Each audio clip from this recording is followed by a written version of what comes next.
The U.S. military boasts the most powerful Navy in history, but it's now without a leader after the retirement of its Chief of Naval Operations. That makes the Navy the third branch of the American Armed Forces without a Senate-confirmed commander. That's because Republican Senator Tommy Tuberville of Alabama continues to block hundreds of military nominations to protest the use of federal funds to cover travel costs for service members and their dependents to get an abortion. Now, at the entrance of the Pentagon, 3 black frames hang on the wall where the portraits of military leaders should be. Reuters Pentagon correspondent Idris Ali snapped the photo.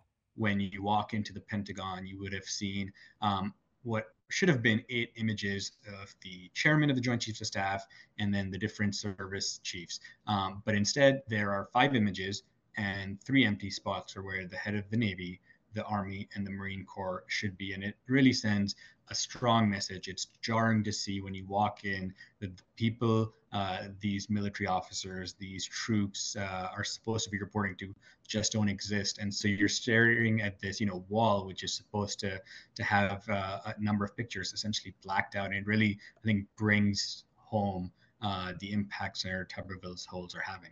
U.S. Defense Secretary Lloyd Austin has said Tuberville's hold on promotions is undermining America's military readiness. The senator from Alabama argues there is no impact. Ali says the impact of blocking more than 300 U.S. military appointments could be felt in the years to come, as soldiers and officers decide that waiting for a promotion is simply too difficult on them and their families. That is having a big impact on morale because you can't really plan a career. You can't plan military and national security that way. So that's the biggest impact that we're seeing. The second impact that I think we're going to start seeing in the coming months and weeks is the impact on recruiting. It's a major shortcoming that the U.S. military has had in recent years. And so if you're someone thinking about joining the military or potentially joining the military in a couple of years, you're going to look at the situation and say, why would I join an organization that can't even take care of its people? While Tuberville's hold can't prevent the Democratic majority Senate from voting on any promotion, Ali says it can drastically slow down the process.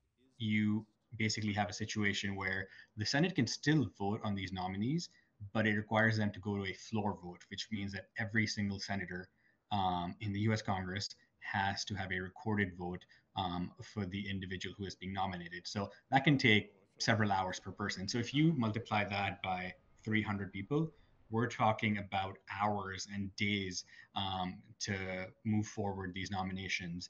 And it's important to remember a lot of senators, they have recess, they have a lot of breaks, they have other important business, so they just don't have the time to do this. President Joe Biden has nominated Admiral Lisa Franchetti to lead the Navy, which would make her the first woman to command the service and to become a member of the Joint Chiefs of Staff. That historic first can only happen if and when the Senate confirms her. Until then, she is forced to lead the Navy in an acting capacity.